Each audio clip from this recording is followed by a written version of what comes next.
ఈరోజు వార్తాపత్రికల్లో ప్రచురితమైన main updates కనుక ఒకసారి చూస్తే ముందుగా సాక్షి చూస్తే జార్ఖండ్లో గిరిజనేతర ముఖ్యమంత్రి అంటూ మనకి అప్డేట్ కనిపిస్తోంది. జార్ఖండ్లో బీజేపీ సర్కార్ ఏర్పాటుకు రంగం సిద్ధమైంది. పార్టీ సీనియర్ నేత జాతీయ ఉపాధ్యక్షుడు రఘువర్ దాస్ రాష్ట్ర తొలి గిరిజనేతర సీఎంగా ఎన్నికయ్యారు. దీనికి సంబంధించిన అప్డేట్ ఒకటి కనిపిస్తోంది. అలాగే రుణమాఫీపై ఏపీ సర్కార్ సర్కస్ ట్వీట్లు అంటూ మరొక అప్డేట్ కూడా కనిపిస్తోంది. రుణమాఫీ పైన సర్కార్ ఇప్పటి వరకు మెలికలు పెడుతూ వస్తోంది. దానికి సంబంధించిన అప్డేట్ మనకు కనిపిస్తోంది. ఊహించనంతగా పరిపూర్ణ విశ్వ నగరంగా హైదరాబాద్ అంటూ మరొక అప్డేట్ హైదరాబాద్ కి సంబంధించి కనిపిస్తోంది. అందరూ అబ్బురపడేలా మార్చేస్తానని సీఎం కేసీఆర్ అన్నారు. రాజధానిని తీర్చిదిద్దే బాధ్యత నాదే, త్వరలోనే ప్రణాళికలు వెల్లడిస్తా. మౌలిక వసతుల్లో మహానగరం బాగా వెనుకబడి ఉందని ఆవేదన వ్యక్తం చేశారు. ప్రపంచ ఐటీ సదస్సుకు నగరం ఎంపికవడం గర్వకారణమని సీఎం వ్యాఖ్యానించారు. డ్రైవర్ కమ్ ఓనర్ పథకం కింద 303 మందికి కార్ల పంపిణీ కూడా చేస్తామని సీఎం చెప్పారు. దానికి సంబంధించిన అప్డేట్ మనకు కనిపిస్తోంది. అలాగే గ్రూప్స్ విషయానికి వస్తే గ్రూప్స్ నోటిఫికేషన్లు మార్చి తర్వాతే అంటూ టీఎస్పీఎస్సీ చైర్మన్ గంటా చక్రపాణి చెప్పారు. దానికి సంబంధించిన అప్డేట్ చూస్తే యూపీఎస్సీ తరహాలో అత్యుత్తమ పరీక్షా విధానం, జనవరిలో అన్ని శాఖాధిపతులతో సీఎస్ సమక్షంలో ఖాళీలపైన సమీక్ష, ఫిబ్రవరిలో గ్రూప్స్ సిలబస్, కేరళ తరహాలో నిరుద్యోగుల డేటా అంటూ గ్రూప్స్ కి సంబంధించిన అప్డేట్ మనకి ఇక్కడ కనిపిస్తోంది. అలాగే ఐఏఎస్ ఐపీఎస్ల కేటాయింపు పైన కేంద్రం ఉత్తర్వులు జారీ చేస్తుంది. దానికి సంబంధించిన అప్డేట్ 10లోగా అభ్యంతరాలు స్వీకరిస్తారు. పరస్పర మార్పిడికి, భార్యాభర్తల వినతులకు కూడా అవకాశం ఉంది. అభివృద్ధే లక్ష్యంగా సంక్రాంతికి తెలంగాణ పల్లె ప్రగతి అంటూ కేటీఆర్ చెప్తున్నారు. దీనికి సంబంధించి జీవనోపాధికి శిక్షణ, రైతులకు చేయూత, పాడికి ప్రాధాన్యత, 1000 గ్రామాల్లో సమగ్ర పౌర సేవా కేంద్రాలు, ప్రపంచ బ్యాంక్ సాయంతో 6,653 కోట్లు కేటాయింపు, 78 లక్షల మందికి ఉపాధి కల్పనే లక్ష్యం. సర్చ్ అధికారులతో సమీక్షలో మంత్రి తారక రామారావు ఈ వ్యాఖ్యలు చేశారు. అలాగే బొగ్గు బీమా ఆర్డినెన్స్లకు రాష్ట్రపతి ఆమోదం లభించింది. దానికి సంబంధించిన అప్డేట్ కూడా మనకు కనిపిస్తోంది. బొగ్గు గనులు, బీమా రంగానికి సంబంధించిన 2 ఆర్డినెన్స్లపైన రాష్ట్రపతి ప్రణబ్ ముఖర్జీ శుక్రవారం సంతకాలు చేశారు. దీనికి సంబంధించిన అప్డేట్ కూడా మనకి ఇక్కడ కనిపిస్తోంది. ఇక పేదోడి భోజనానికి ఎసరు అంటూ మరొక అప్డేట్ కూడా సాక్షిలో ముఖ్యంగా కనిపిస్తోంది.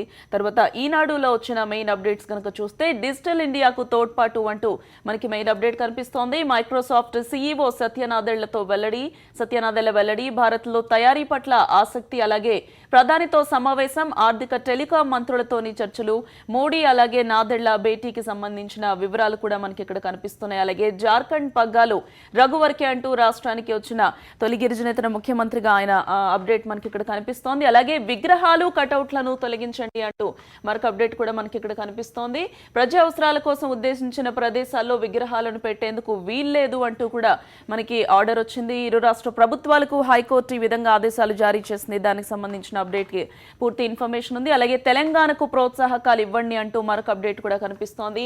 ఈటెల అరుణ్ జైట్లీని కోరారు. దానికి సంబంధించిన అప్డేట్ మనకి ఇక్కడ చూస్తే మరో 4,000 కోట్ల అప్పులకు మాకు అవకాశం ఇవ్వాలి, అలాగే సిఎస్టీ నష్టాన్ని కూడా కేంద్రమే పూర్తిగా భరించాలి అని కేంద్ర ప్రభుత్వాన్ని తెలంగాణ ఆర్థిక మంత్రి ఈటెల కోరారు. దానికి సంబంధించిన అప్డేట్ కూడా ఉంది.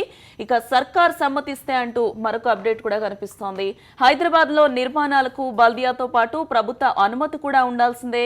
వాహనాల రద్దీ నియంత్రణకు ప్రత్యేక వ్యూహాన్ని కూడా ఏర్పాటు చేస్తారు. అలాగే వరంగల్లోనూ బహుళ అంతస్తులపై వంతెనలు, ఇతర నగరాల్లో వలయ రహదారులు తెలంగాణ ముఖ్యమంత్రి కేసీఆర్ దీనికి సంబంధించిన ఆదేశాలు కూడా వెల్లడించారు. దీనికి సంబంధించిన అప్డేట్ మనకి ఇక్కడ కనిపిస్తోంది. ఇక పంపకం పూర్తి అంటూ ఎటికేలకు ఐఏఎస్ అధికారుల విభజనకు సంబంధించిన అప్డేట్ మనకి ఇక్కడ కనిపిస్తోంది. ఐఏఎస్ తెలంగాణకు 128 మంది, అలాగే ఆంధ్రప్రదేశ్ కు 166 మంది, మరో 5 పనిచేస్తున్న చోటే కొనసాగింపు ఇప్పుడు. అలాగే ఐపీఎస్ తెలంగాణకు 92 మంది, ఆంధ్రప్రదేశ్ కు 119 మంది, ఐఎఫ్ఎస్లలో ఆంధ్రకు 76, తెలంగాణకు 51 మంది అంటూ అప్డేట్ మనకు ఇక్కడ కనిపిస్తోంది. అలాగే జలం కాబోదు ఉచితం అంటూ మరొక అప్డేట్ కనిపిస్తోంది. గృహ అవసరాలకు రాయితీలు ఇవ్వడం సముచితం కాదు, ప్రతి బొట్టుకు కూడా లెక్క ఉండాల్సిందే. నిరంతర జలగణన ఖచ్చితంగా అవసరం. తాగు సాగు పరిశ్రమలకు ఇచ్చే నీటికి మీటర్లు తప్పనిసరి, రాష్ట్రాలకు స్పష్టం చేసిన కేంద్ర జలవనరుల మంత్రిత్వ శాఖ అంటూ వాటర్ గురించి కూడా మనకి ఇక్కడ అప్డేట్ కనిపిస్తోంది. నమస్తే తెలంగాణలో వచ్చిన మెయిన్ అప్డేట్స్ చూస్తే మన ఐఏఎస్ ఐపీఎస్లు వీరే అంటూ మెయిన్ ఐటమ్ గా కనిపిస్తోంది. రాజీవ్ శర్మ, స్మితా సబర్వాల్, నాగిరెడ్డి, అనురాగ్ శర్మ, మహేందర్ రెడ్డి, సివి ఆనంద్ వీరు తెలంగాణకు సంబంధించిన వారు. అలాగే సోమేష్ కుమార్, పూనం మాలకొండయ్య ఏపీకి అంటూ మనకి ఇక్కడ ఐఏఎస్ ఐపీఎస్ ల విభజనకి సంబంధించిన అప్డేట్ కనిపిస్తోంది. అలాగే ప్రాణహిత చేవేళ్లకు నిధులివ్వండి అంటూ ఆర్థిక మంత్రి ఈటెల అరుణ్ జైట్లీని కోరారు. దానికి సంబంధించిన అప్డేట్ మనకి ఇక్కడ కనిపిస్తోంది. కబ్జాలపై కఠిన చట్టం అంటూ మరొక అప్డేట్ మనకు కనిపిస్తోంది. రాజధానిలో సర్కార్ భూముల తనిఖీకి ఏరియల్ సర్వే అలాగే నిర్మాణాలకు ప్రభుత్వ అనుమతి కూడా చాలా తప్పనిసరి. 20 ఏళ్ల దూరం దృష్టితో రహదారుల నిర్మాణం, మూసీ నుంచి వనస్థలిపురం దాకా వనాల పెంపకం అలాగే నగర అభివృద్ధిపైన సీఎం సమీక్ష. వరంగల్లో 3 మల్టీ లెవెల్ ఫ్లైఓవర్లు నిర్మాణానికి ఆదేశం అంటూ విశ్వనగరానికి త్వరలో కార్యాచరణ ఏ విధంగా ఉండబోతోందో ఒక ప్లానింగ్ ని కూడా చెప్తున్నారు. జార్ఖండ్ కొత్త సీఎం రఘువర్ దాస్ అంటూ తొలి గిరిజనేతర సీఎంగా రేపు ముఖ్యమంత్రిగా ప్రమాణ స్వీకారం చేసే అవకాశం ఉంది. దానికి సంబంధించిన అప్డేట్ కూడా మనకి ఇక్కడ కనిపిస్తోంది. అలాగే అనుమతి లేని విగ్రహాలను తొలగించండి, ఫ్లెక్సీలను కటౌట్లను కూడా తొలగించండి అంటూ హైకోర్టు ఇచ్చిన ఆదేశాలకు సంబంధించిన ఆర్డర్ కూడా మనకి ఇక్కడ కనిపిస్తోంది. త్వరలో పల్లె ప్రగతి అంటూ మరొక అప్డేట్ చూస్తే ఇక్కడ పల్లె ప్రగతికి సంబంధించిన అప్డేట్ కనిపిస్తోంది. గ్రామీణ ప్రాంతాల్లో ఆర్థిక ప్రగతి ఏ విధంగా ఉండబోతోంది, 1000 గ్రామాల్లో సమగ్ర సేవా సంస్థలు అంటూ కేటీఆర్ చేసిన వ్యాఖ్యల గురించి కూడా మనకి ఇక్కడ క్లియర్ గా అప్డేట్ కనిపిస్తుంది. ఇక HC fumes at Sikoa funds అంటూ మనకు ఒక అప్డేట్ కనిపిస్తోంది. Orders removal of statues, flexies from public spaces లో ఫ్లెక్సీస్ ఉండకూడదు అంటూ హైకోర్టు చేసిన ఆదేశాల గురించి మనకి ఇక్కడ మెయిన్ అప్డేట్ గా కనిపిస్తోంది. అలాగే NCR twist, Jammu and Kashmir government search offers to back PDP కూడా ఇప్పుడు జమ్మూ కాశ్మీర్ ఎలక్షన్స్ కి సంబంధించి ఒక సస్పెన్స్ నెలకొంది. గవర్నమెంట్ ని ఎవరు ఏర్పాటు చేయబోతున్నారనే అంశానికి సంబంధించిన సస్పెన్స్ కి సంబంధించిన అప్డేట్ మనకి ఇక్కడ కనిపిస్తోంది. Army puts AOC road ban on hold. ఇప్పటికే ఆర్ఓసీ రోడ్స్ నైట్ 10 o'clock నుంచి మార్నింగ్ 7 o'clock వరకు బ్యాన్ ఉంది. అయితే దాని గురించి ప్రజల దగ్గర నుంచి తీవ్రమైన వ్యతిరేకత కూడా వ్యక్తమవుతోంది. ఇప్పుడు కంప్లీట్ గా తమాధీనంలోకి తీసుకునేందుకు ఏఓసీ ప్రయత్నాలు చేస్తోంది. దానికి సంబంధించిన అప్డేట్ మనకి ఇక్కడ కనిపిస్తోంది. అలాగే centre allots 128 IAS and 92 IPS officers to T అంటూ ఐఏఎస్ ఐపీఎస్ ఆఫీసర్ల విభజనకు సంబంధించి మనం అప్డేట్స్ చూసాం. దానికి సంబంధించిన డీటెయిల్స్ కూడా మనకి ఇక్కడ కనిపిస్తున్నాయి. The same time Netaji almost got the Bharat Ratna, family rejected the suggestion అంటూ నేతాజీకి భారత రత్న గురించిన అప్డేట్ కూడా మనకి ఇక్కడ కనిపిస్తోంది. అలాగే ది హిందూలో వచ్చిన అప్డేట్స్ చూస్తే governor asks PDP BJP to spell out there plans. ఇప్పుడు వచ్చిన జమ్మూ అండ్ కాశ్మీర్ గవర్నమెంట్ కి సంబంధించిన సందిగ్ధతకి సంబంధించిన అప్డేట్ మనకి ఇక్కడ కనిపిస్తోంది.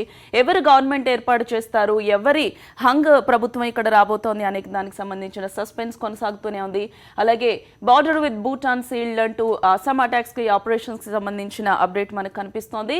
President sign coal insurance ordinance అంటూ కోల్ ఇన్సూరెన్స్ ఆర్డినెన్స్ కి గురించిన అప్డేట్ కూడా ఉంది. ఇట్స్ రఘువర్ ఇన్ జార్ఖండ్ లో రఘువర్ తొలి గిరిజనేతర ముఖ్యమంత్రిగా ప్రమాణ స్వీకారం చేయబోతున్నారు రేపు. దానికి సంబంధించిన అప్డేట్ కనిపిస్తోంది. అలాగే IAS cadre allocation, DoPT releases provisional list అంటూ ఐఏఎస్ ఐపీఎస్ ఆఫీసర్లకి సంబంధించిన ఇన్ఫర్మేషన్ కూడా మనకి ఇక్కడ ఉంది. అలాగే సన్ నెట్వర్క్ సిఇఓ అరెస్టెడ్ అంటూ మనకు ఒక సిఓ అరెస్టెడ్ అంటూ ఒక అప్డేట్ కనిపిస్తోంది. ప్రవీణ్ సిఓ అరెస్ట్ అయ్యారు. అది కూడా సెక్షువల్ హరాస్మెంట్ కేసులో వాళ్ళని సెంట్రల్ క్రైమ్ బ్రాంచ్ అరెస్ట్ చేసినట్టుగా కనిపిస్తోంది. దీనికి సంబంధించిన అప్డేట్స్ కూడా మనకి క్లియర్ గా ఉన్నాయి. అలాగే డీసీలో వచ్చిన మెయిన్ అప్డేట్స్ కనుక చూస్తే ఇక్కడ కూడా మనకి అదే అప్డేట్ కనిపిస్తోంది. HC pulls down ice codes అంటూ అక్కడ మనకి ఫ్లెక్సీస్ గానీ, స్టాచ్యూస్ గానీ, బ్యానర్స్ గానీ ఏదైనా పబ్లిక్ ప్లేస్ లో ఉండడం కరెక్ట్ కాదు, ఇవన్నీ కూడా రిమూవ్ చేయాలి ఇప్పుడే అని చెప్పి హెచ్సి ఆర్డర్ పాస్ చేసింది. అలాగే తెలంగాణలో, ఏపీలో ఈ ఆర్డర్ పాస్ చేసింది. దీనికి సంబంధించిన అప్డేట్ మనకి మెయిన్ అప్డేట్ గా డీసీలో కనిపిస్తోంది. అలాగే show letters of support Jammu and Kashmir governor tells PDP and BJP. Same update కనిపిస్తోంది. జమ్మూ కాశ్మీర్లో ఏర్పడిన సందిగ్ధత, ఎవరు ప్రభుత్వాన్ని ఏర్పాటు చేయబోతున్నారు, ఎవరి ప్రభుత్వం హంగ్ ప్రభుత్వం ఏర్పడిపోతోంది అనే దానికి సంబంధించిన అప్డేట్ కనిపిస్తోంది. List of TSIP IAS officers released అంటూ ఐఏఎస్ ఐపీఎస్ ఆఫీసర్స్ కి సంబంధించిన లిస్ట్ రిలీజ్ అయింది. దీనికి సంబంధించిన అప్డేట్ కూడా మనకి ఇక్కడ క్లియర్ గా కనిపిస్తోంది.